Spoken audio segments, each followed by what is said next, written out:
The only way to get ourselves to change that behavior is not through willpower. Willpower is more myth than muscle, but through changing that reward value. And it's not about convincing ourselves. It's about really seeing clearly how rewarding the behavior is for us right now.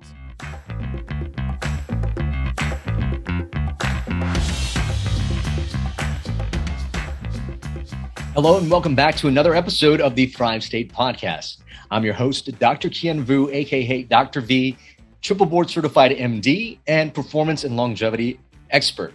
Now, every week I am really excited to bring on a special guest, and it's no different this week that I'm super excited. We actually have one of the world's experts in habit formation.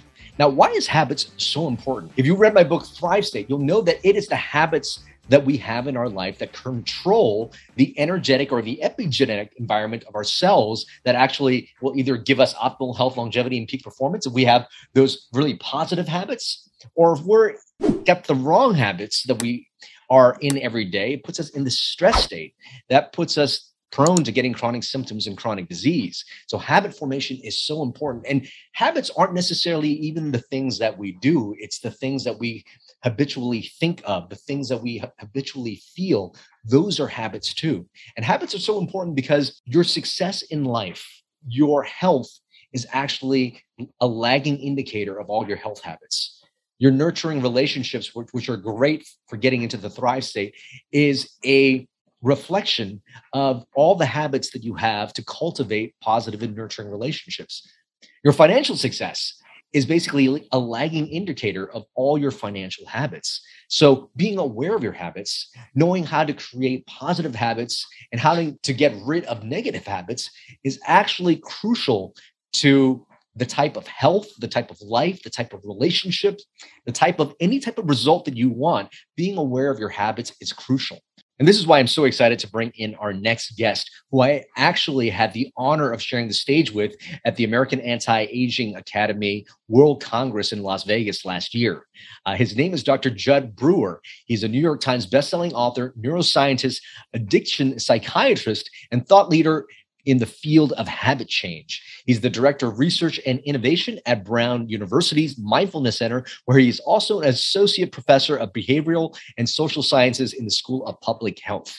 He is the executive medical director of behavioral health at Sharecare, a digital health company and a research affiliate at MIT. Dr. Jud has developed and tested novel mindfulness programs for habit change, including treatments for smoking, emotional eating, and anxiety. He's also the best-selling authors of Unwinding Anxiety. New science shows how to break the cycles of worry and fear to heal your mind, as well as the Craving Mind, from cigarettes to smartphones to love, why we get hooked, and how we can break bad habits. You're not going to want to miss this episode, because when you learn what you're going to learn on this episode here, you're really going to have a sense of where you are in your life right now. And if you want to be somewhere different, how to access that very next version of you. So please enjoy this conversation with Dr. Jud Brewer. Dr. Jud Brewer, welcome to the Thrive State Podcast. Thanks for having me. You know, it has been such an honor to share the stage with you at the American Anti-Aging Academy World Congress this past December. That's when we first met. And I got to say, I am even more honored after diving through some of your work in all that you do. So thank you for what you do. And I can't wait to dive in. We do a segment on this show called The 5 to Thrive, which is basically 5 questions, that goes really quick, less than 1 minute per answer. Each question's worth 1,000 points, and it's just to get to know you better. And if you win the game show, the next time we meet, whether it be at an A4M conference or elsewhere, dinner's on me. Are you ready to play the 5 to Thrive? Do I just get an appetizer if I only answer some of the questions well? Yeah, right. Well, let's see. Question number 1. What was your favorite childhood memory? Riding my BMX bike with my friends in my neighborhood. Oh, beautiful. And staying with childhood questions, number 2 is, what did you want to be as a child? I wanted to be an architect. I read the Fountainhead, the Ayn Rand book, and was just blown away by Rourke, this rugged individual. So I wanted to be a rugged individual until I learned how hard it was to be an architect. So I just went into medicine instead. Oh, you and I share similar stories. Question number 3. What would you say your superpower is? Curiosity. Okay, that's beautiful. We're going to dive more into that a little bit later. Number 4, we know you are a habit master and researcher of habits. What was the toughest habit for you to break? Wow, only 1 minute? How about my addiction? Well, this could stimulate more conversation a little bit later on, but this part is 1 minute. I would say my addiction to thinking. Oh, addiction to thinking. Well, so far, 4,000 points out of 4,000 points. Will he win it with number 5 is, how would you like to be remembered? Woo, is not being a jerk. Oh, wow. Okay. All right. Well, I think you win. 5,000 points. The next time we meet, dinner is on me. Awesome. Dr. Brewer, thank you again for playing the game, for being on the podcast. One of the reasons why I wanted to bring you on was, in my book, Thrive State, I really talk about it is really the habits in our life that dictate the epigenetic environment of our cells that actually turns genes on and off to achieve optimal health and longevity. I talk about how habits are really, or health is really a lagging indicator of all our health habits. Yeah, for sure. Having healthy relationships is a lagging indicator of having good relationship rituals. Our well-being is a lagging indicator of our self-care rituals and self-care habits. So that's why I really wanted to bring you in on this conversation, because I know you are an expert in habit setting. And I know how difficult it is sometimes for people to break the habit. So I want to dive into that a little bit. So the first question I have for you is, how these habits have all started. I mean, from our neurobiology, how did we start developing who we are as people, and develop these good habits and bad habits? Yeah, this really started when we were just a twinkling in the universe's eye, if you want to think of it that way.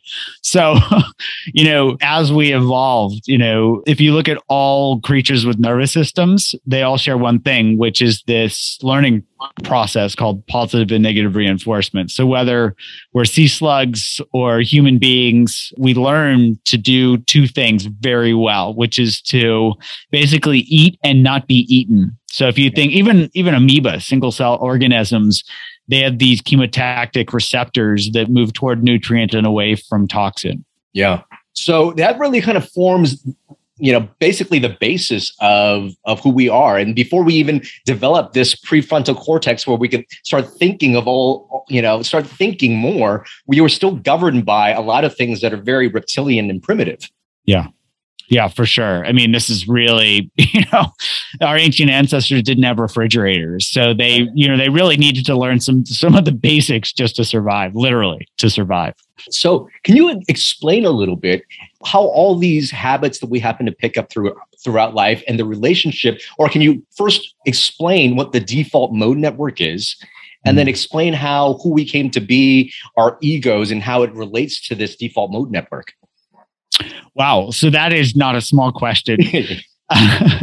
So the default mode network is this network of brain regions that was serendipitously discovered by Mark Rakel's group at Washington University in St. Louis around the year 2000.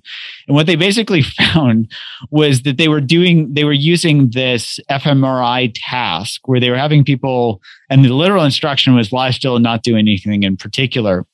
And they found that was actually activating this network of brain regions. And then when they and others drilled down into it, they found that we tend to think about ourselves a lot. So we're regretting things we've done in the past. We're worrying about things that we're going to have to do in the future. And so there's a lot of me thinking, and that tends to activate this default mode network. My lab studied it and drilled down a little bit, where it seems to be when we get caught up in that experience that's what activates the default mode network. So for example, when somebody is worrying about the future, it activates the default mode network. And when somebody's craving a cigarette or chocolate or alcohol or even gambling, that also activates it. And so you ask, well, what do those share? It's when we get caught up in that worry about the future, or when we get caught up in that craving, that's what activates the default mode network. Great. So it sounds like this default mode network thing seems to be on. And could it be a possibility that why it exists in humans is a way for us to survive somehow? That, our negativity bias and our confirmation bias, is really an act for us to survive. Yeah, so when I can give you some baseless speculation, some BS, because I'm not sure that people know the exact thing, but it's, it is activated so much that you would think there's, for the brain to devote real estate and energy to this, there's got to be something to it. So one thing that we know is that there are anatomical connections between the conceptual sense of self and the experiential sense of self. So it's like, if I get up in the morning and I look in the mirror and I say, oh, that's Jud, there's that concept of self. And then if I stub my toe on the dresser as I look in the mirror and I go, ooh, ow, then there's the experience of Jud experiencing pain. Mm-hmm. And the experiential part of the default mode network, the posterior cingulate, is anatomically connected to the hippocampus. So there's some memory, There's got to be some memory connection here. So one speculation is that it kind of, when we contract, when we go have a very strong emotional, experience, mm-hmm. we lay down that memory because our brain says, ooh, wow, we contract around that. And it says, hey, lay down this memory. And so, and not just lay down this memory, but lay down this memory with me as the center on center stage as the main player in the memory. So it can link up the sense of I did this or this happened to me with whatever happened. I see. And it sounds like if that trigger or stimulus elicits a bigger emotional response, or particularly maybe even a painful response, that seems to activate, a larger mechanism of response. Yes? Yeah. If you think of this pragmatically, can you think of the last really good meal you had? No. Okay. Yeah. So my guess is your brain's not whatever you had for breakfast. If you had breakfast today, your brain's like, don't need to lay that one down. That wasn't very exciting. Mm-hmm. But let's say that somebody, you had breakfast and somebody dumped a bunch of hot sauce on whatever you were eating and you didn't notice that. And suddenly your mouth was on fire. My guess was, even if it was a practical joke, you would remember that. Yeah. Right. Right. Absolutely. And so it seems like when we're starting to talk about our habits and potentially even personality, it sounds like maybe our very early stages of life are met with basically this need to go towards pleasure, maybe find the food, and then avoid pain. And over time, we're just sifting out through the world, seeking pleasure, avoiding pain. And this becomes a lot of this subconscious of who we end up becoming. Yes, absolutely. So think of, we are walking and our shoes untied and we trip. That's kind of painful. So we learn to tie our shoes. Yeah. And so we set up all of these habits. I don't know what 95, 98% of life is actual habit. So imagine having to relearn everything from putting on your clothes to tying your shoes to walking to making breakfast to checking to see if there's hot sauce in your breakfast, whatever. Every morning, we'd be exhausted before we even learned how to make coffee. Mm-hmm. So that mechanism's really adaptive. We learn these things as we go through life, like we learn how to get a spoon in our mouth so we don't have to remember to do that, right? And for anybody remembering what it was like to teach their toddlers how to eat, that process doesn't happen instantly. But once it happens, the kids get it, and then you don't have to relearn it. Mm-hmm. So we learn all of these things through life so that we set up these habits that free up our brains to have the energy to learn new things. It's a really important mechanism. That's great. Now, a lot of people think about habits as only behaviors, but could you basically, would you consider somebody's personality a habit, or can somebody live in an emotional home of anxiety or worry? And can that type of emotional behavior, so to speak, can those be habits as well? The short answer is absolutely. So I love, do you know who Alan Watts was? Yeah. Yeah. Mm-hmm. Yeah. So he had this quote, something like the ego, he who believes himself to be is nothing but a pattern of habits. Mm-hmm. And so you can think of everything that we learn, everything that we identify with, like, oh, I'm a chocolate connoisseur, I'm a wine connoisseur, I'm a hot sauce connoisseur or whatever. All of that gets laid down and we start to, the more it gives us some type of reward, the more that gets laid down as this memory that says, this is who I am. We become identified with it. And then that kind of perpetuates itself throughout life. Mm. And this is where I find the things most important, because we know basically that, we just stated that healthy habits over time will lead us to health. And then now that we've started to explore, maybe our emotional states are habits as well, if we're not aware of them, that's just replaying. So the question is now, there are probably people who are listening right now who are probably, maybe stuck in emotional states that aren't very pleasant, including anxiety or depression, or they potentially have a level of health right now. Mm-hmm. I had chronic disease 5 years ago. It was because we were never taught as medical doctors actually how to be healthy or to handle stress. So we know that these are all related to habits. The question is now, why is it so difficult? And I deal with, a lot of clients desiring high performance, and they want to lose weight, and they want to achieve better health status. But they're running into sort of some roadblocks. And I think the roadblock really is maybe your prefrontal cortex in terms of getting all these informations, from a cognitive level, but you're still wrestling with the more primitive that are stronger levels of all these habits that's been built over a long period of time. Yeah, absolutely. So I think of this as, our thinking brain is not nearly as strong as our feeling body. We feel cravings and urges in the body. And that's where all habits are actually learned and acted out is it's like, oh, I have this urge to do this. And, you bring up emotional states like anxiety. I don't know if you learned this in medical school, but I didn't, or don't remember learning it, is that anxiety can actually be perpetuated through habitual mind states. So the feeling of anxiety isn't the habit itself, but there's research going back to the 1980s showing that anxiety can trigger worry thinking, and that worry thinking is a mental behavior. So we could stress eat as a physical behavior. We can worry about the future as a mental behavior. And then that ironically feeds back and makes us more anxious.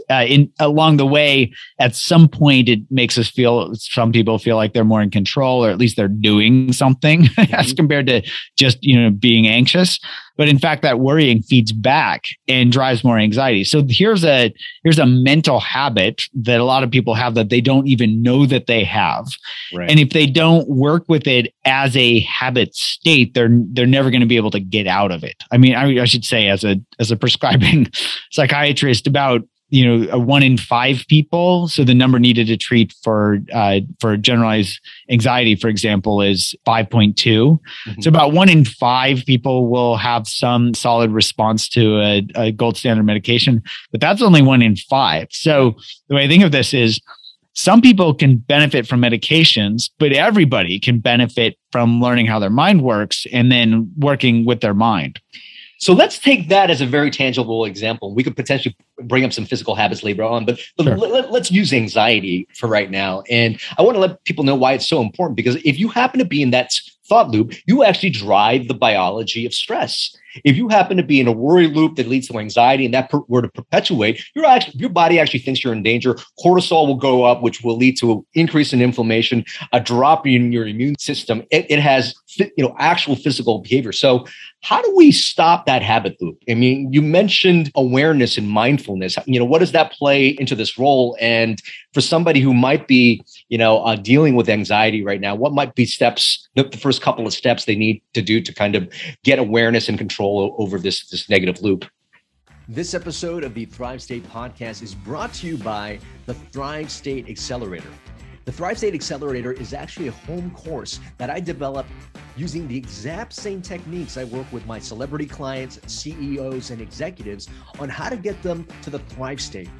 The Thrive State Accelerator teaches you how to master your 7 bioenergetic elements. That's sleep, nutrition, movement, stress and emotional mastery, relationships, our thoughts and mindset, as well as purpose. In this Thrive State Accelerator, you're also going to get a bonus module on optimization. That's how I talk about supplementation, peptides, all the optimization techniques I use with my clients to get them to the Thrive State. Now, for some of you who are just joining us for the first time, you guys might be wondering, what is the Thrive State? Well, the Thrive State is actually the energy, the epigenetic environment we give to ourselves, telling our DNA how to act and how to respond. And if we want optimal health, longevity, and peak performance, if we can master these 7 bioenergetic elements, our ability to have those 3 things that we just said, optimal health, longevity, and peak performance, is at its greatest.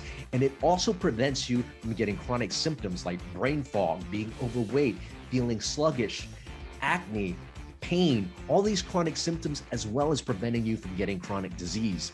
So getting to that thrive state is really getting to that state to master being that very best version of yourself so you could show up for you, for your family, for your business, everything that's important to you.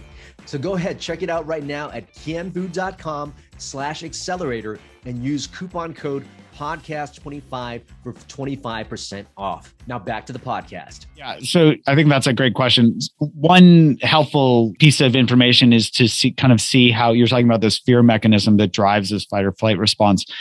That's about fear, but anxiety is about fear of the future. So we're not actually in danger right now when we're worrying about the future. And it's just helpful to know that, because often people think, oh, isn't anxiety helpful? No, it's not. It, like you're saying, it is pro-inflammatory for sure. And it's anti-thinking and planning for sure. It makes our thinking and planning part of the brain go offline. So if you're mixing a clear and present danger like fear in the present moment with the brain looking into the future, and then when you mix those two together, you get anxiety, and that's problematic. So the way to work with it is, from a mechanistic perspective, is to actually target the habitual behavior. So for example, my lab has been studying habit change for several decades. And we started looking at smoking cessation, for example, as one of the hardest habits for people to quit. I'd done some work with alcohol and cocaine use disorders and found that training people in mindfulness was helpful, as helpful actually as gold standard for preventing relapse. But then went to look to see, could we use this awareness training as a primary mode of behavior change for helping people quit smoking. In our first study, we actually got 5 times the quit rates of gold standard treatment. And we could go on and look at the mechanism and figure out how it worked. And what we found was that it's, if you go back to these equations from the 1970s, that habit change is all about one thing. It's about reward value. And so if our brain lays down a reward, that something is rewarding, the only way to get ourselves to change that behavior is not through willpower. Willpower is more myth than muscle, but through changing that reward value. And it's not about convincing ourselves. It's about really seeing clearly how rewarding the behavior is for us right now. So for example, my patients that come in, they want to quit smoking, I don't tell them to quit smoking because they've already heard it before from everybody else. I tell them to smoke, and they look at me like I'm crazy because here's their doctor telling them to smoke. And I give them one piece of additional piece. I say, pay attention as you smoke. And universally, they come back and they say, how did I not notice this? Cigarettes taste like crap. I say, yeah, because you paid attention. When you were a kid, most people start smoking as a teenager. When they were a kid, the reward of being cool or rebelling or whatever was a greater reward than the negative impact of taking a toxin and feeling nauseated and all this stuff. And so now they can bring that back and say, is this really rewarding for me right now? And they can see, no, it's not, and they can quit smoking. We've done the same thing. We even created an app called Eat Right Now, where we can help people pay attention as they overeat. We just published a study on this. We found that it only takes 10 to 15 times of somebody really paying careful attention as they overeat for that reward value to drop below 0. And when it does that, they shift their behavior. So it's not like it takes a long time. If somebody's been part of the Clean Plate Club for 20 years, it's not going to take them 20 years to break that habit. It really takes one simple thing, which is awareness. So whether it's smoking and they realize that cigarettes taste like crap, whether it's overeating and helping people see very, very clearly how overeating isn't very rewarding, or even with anxiety, helping people pay careful attention to how unrewarding worrying is, which they figure out pretty quickly. It's not very rewarding. That reward value drops. And then we can so our brain says, well, that's not very good. Give me something better. And we give them, I call this the bigger, better offer. Give them something better. And here, when somebody's anxious, they can worry, or we can give them something, an alternative, a mental behavior. And this is where you asked me what my superpower was, curiosity. So I say that because curiosity is all of our superpower because if you ask yourself what feels better, worrying or being curious, curiosity wins all the time. So we can actually bring curiosity in the moment that we're anxious and get curious about what those physical sensations feel like. So we're getting ourselves back in the present moment rather than getting lost in the future with worry. Mm-hmm. We're also seeing that anxiety is made up of physical sensations. They come and go. It's not as scary as when we run away from it. And in this sense, you think of it as the obstacle becomes the way. We're like, instead of going, oh no, I'm anxious. Why am I anxious? Am I going to be anxious all my life? We can go, what does anxiety actually feel like? As we get curious, we learn to turn toward it, move toward it, and see it for what it is. And then it's not as scary and that fear goes away. And it also feels much better than worrying. So that's how we break habits around all of these things. And just to give you one example of this, we've done a number of clinical studies now. We've created this Unwinding Anxiety app to see how well this actually worked. So remember, the number needed to treat for medications is 5.2. We did this randomized controlled trial. This was funded by the NIH, where we just had usual care versus adding in this app. So I'm thinking of what would a clinician do? Would they add a new treatment? So we add a new treatment, and we get a 67% reduction in clinically validated anxiety scores. This is in people with generalized anxiety disorder, the worst of the worst. That number needed to treat was 1.6. So it works if you target the mechanism. It seems straightforward, target mechanism, something works, but you got to test it to see if that actually is true. And it seems to be true. So it sounds like what you're having people do is really first of all, understand the biology of the behavior and habit, which I don't think we've discussed, but really there's a trigger, the behavior, and then some kind of reward at the end. And pick up all those things at a very, very young age. And now, as you are trying to address a particular behavior, it sounds like you're not telling them to stop the behavior right away. Maybe go through it, but be mindful of all the steps. Yes. Maybe be mindful of the trigger. Maybe be mindful of the sensations it's giving in your body, and then really be mindful of the reward or lack thereof that it's giving you, and giving yourself also a bigger, bolder reward. Yes, that's it in a nutshell. Is if we can map out these habit loops, that's the first step. If we can really just pay attention to what the result is and see that it's not rewarding, it's not helping us, that drops the reward value. And then the third step is to find that bigger, better offer where we can compare, what's worrying feel like compared to being curious. And then our brain's going to naturally incline itself. It's going to naturally move toward whatever feels better. And curiosity feels better than worrying, It really sounds like you're, in doing all this process, you're giving a little bit of, you have to develop maybe a skill to create some space between stimulus and response. And is that something that the app addresses, is maybe that time between stimulus and response? It does. And it's surprising how little of a space you actually need. And I would say that the curiosity itself, so that space between stimulus and response, I think that's often attributed to Viktor Frankl, in his work with Man's Search for Meaning. Mm-hmm.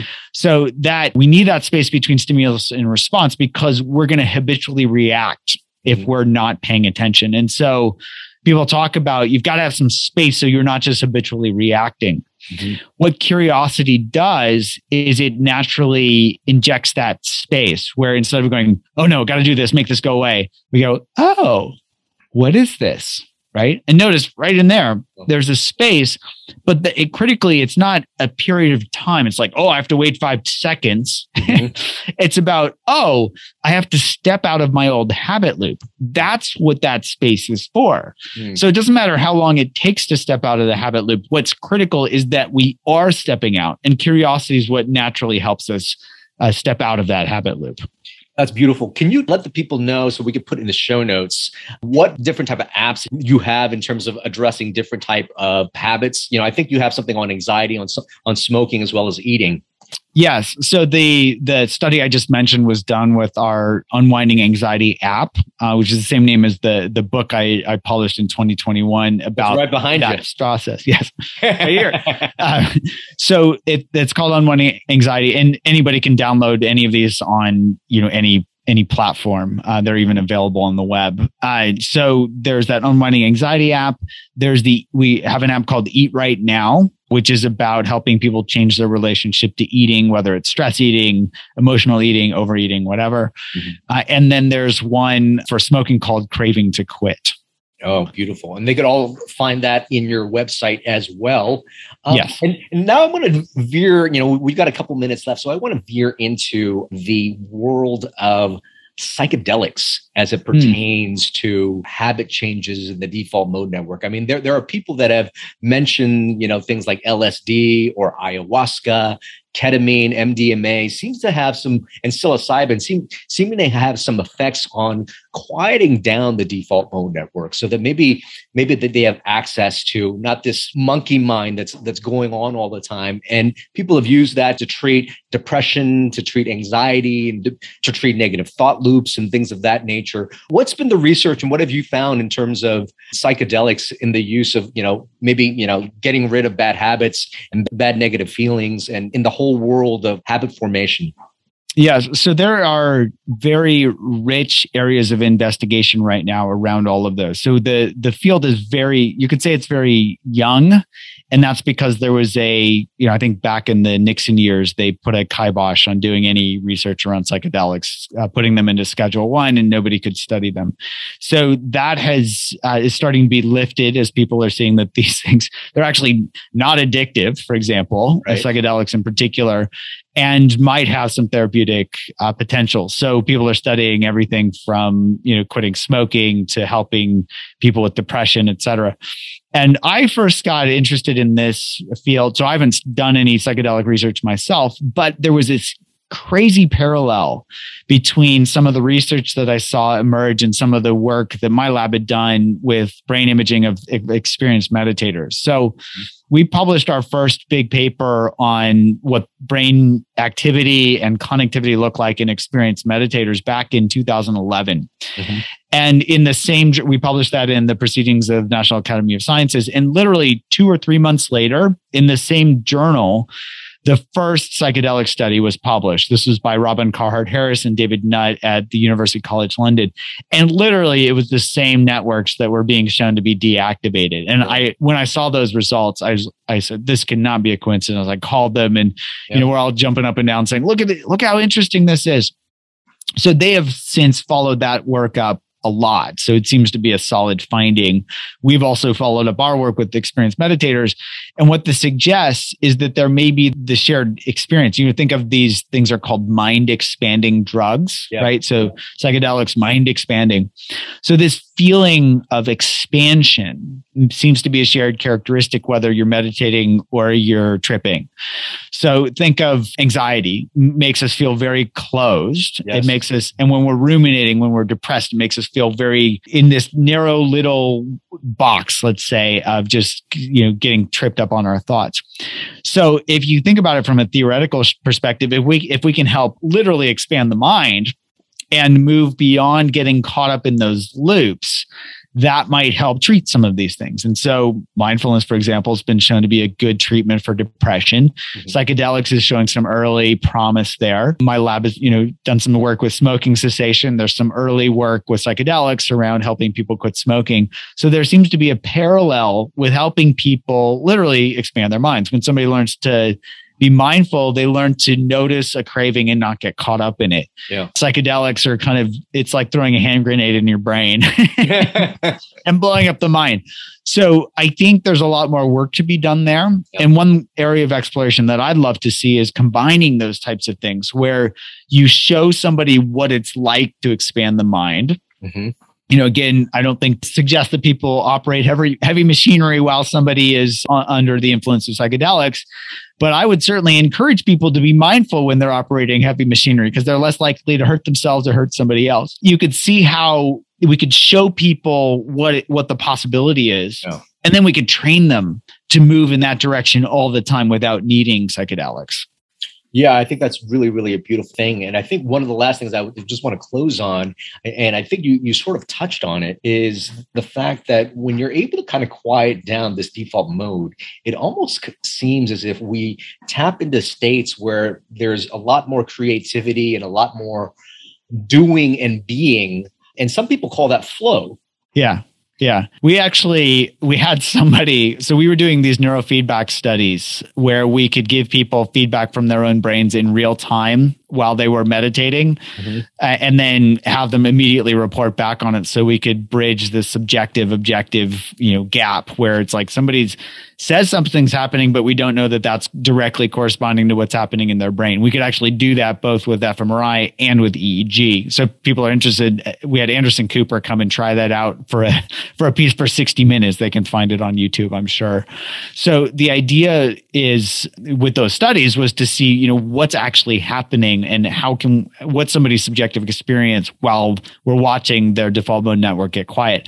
We actually had a meditator who reported right afterwards that she got into flow while she was in the scanner, and we watched her posterior cingulate cortex, this hub of the default mode network, bottom out. Actually gave a TEDx talk about this. I think it's called something like, "You're already awesome, just get out of your own way." And so that actually highlights, what happens and what this suggests. And I think this is completely consistent. If you think of Csikszentmihalyi's concept of flow, which is selfless. Yeah. It's so selfless in the sense that we don't, that contraction is so gone that we don't even know where that boundary between ourselves and the rest of the world is. And we're in flow. There's just awareness. There's just stuff happening. And so I think there's the default mode network can be a marker of flow. When it's really quiet, that's often when people are reporting being in flow. And other studies have shown that subsequently after some of our studies. That's beautiful. I noticed when I'm doing some really deep breath work, I tend to tap into that. When I do some breath work, it seems to maybe quiet that down. I recognize that maybe my thoughts aren't as racing and as active. I go from a state of thinking to a state of mainly being. And really in that state, I tap into just peaceful love and joy. Hard to even describe, isn't it? It's ineffable. Right. Yeah. So I found breath work works for me. Do you happen to have some techniques or things that people could do to maybe start to activate more flow in their life? Well, I would say you're highlighting that there are different things that work for different people. Yeah. So I would say the general concept is around contraction versus expansion. Yeah. So, and I would say we could even link this to the reinforcement learning that we were talking about earlier, which is if we can pay attention, my lab's done some studies on this. If we can pay attention to what mental states feel contracted and which mental states feel expanded, we can then ask ourselves which one feels better. The expanded states feel better, right? We can all do that experiment ourselves and repeat that. So for example, when somebody's anxious, when they're in distress, when they're frustrated, those all feel contracted, closed down. They're kind of trying to force, or they're trying to force something, right? So if you're trying to force yourself to get into flow, you're moving in the opposite direction. Right. The opposite of those are things like curiosity, kindness, connection. And so we can notice those states and notice how they naturally expand us. And so reward-based learning is based on how rewarding a behavior is. When we notice that we're curious, we can just take a moment to reflect on that and say, oh, how's that feel? Oh, feels pretty good. That's going to naturally reinforce the curiosity, which is going to naturally move us in the direction of flow. So I would say anything, whether it's breath work, whether it's another type of meditation, whether it's walking in nature. I like trail running or mountain biking. That TEDx talk I gave it started with me talking about me mountain biking in Colorado and getting into flow there. So there are many ways that we can tap into it. And it's really about knowing what the concept is and knowing what to look for. And it really distills down to that contraction versus expansion. Oh, beautiful. I'd love to end there. And before I ask my last question, where can people best find you and your work? The simplest way to find me is my website, which is drjud.com. It's drjud.com. I'm also on Twitter a little bit at Jud Brewer, but really the drjud.com website will have everything. Oh, beautiful. All right. Well, you've given us a lot of information and I hope people really enjoy it. In your life, everything you discovered, all your research, what has been your best medicine? I would say, in addition to my superpower of curiosity, I would say laughter is really the best medicine, not taking life too seriously, which also opens us up, right? It's another expansion, factor. Indeed. Yeah. Dr. Brewer, thank you for being on the Thrive State podcast. We really enjoyed having you. And my pleasure. Thanks for having me. I hope you enjoyed that episode of the Thrive State podcast. And if this podcast is bringing a lot of value to you, if you find that your life is just improving with this podcast, that your life is getting to the next level, please consider supporting it. And here's a few ways you can do so. You can do so by liking this video and commenting on this video, and also sharing this video with your friends and family. Another thing you can do is go to ratethispodcast.com/ThriveState. Go ahead and leave us a 5-star review there. It will really, really help this show grow. And this will give me more time so that I could actually give more content to you, just like you got in this episode. And if you haven't already picked up a copy of my book, Thrive State, Your Blueprint for Optimal Health, Longevity, and Peak Performance, you can pick it up now. It became a #1 new release in longevity. Go to thrivestatebook.com. And if you enjoy the book, please consider leaving us a review as well. And the last thing you can do, if you're liking everything here and you want to work more closely with me as well as my team to get you into the Thrive State, go to kienvu.com/accelerator and consider joining the home course, the Thrive State Accelerator. It's really the course that I use. It's the concepts that I use personally when I work with CEOs, celebrities, and my high-profile clients to get them to the Thrive State. Again, the Thrive State Accelerator at kienvu.com/accelerator. And because you're a listener of this podcast, I want you to save 25% by using the coupon code podcast25. I hope we continue to give value to you. And remember always, you are your best medicine.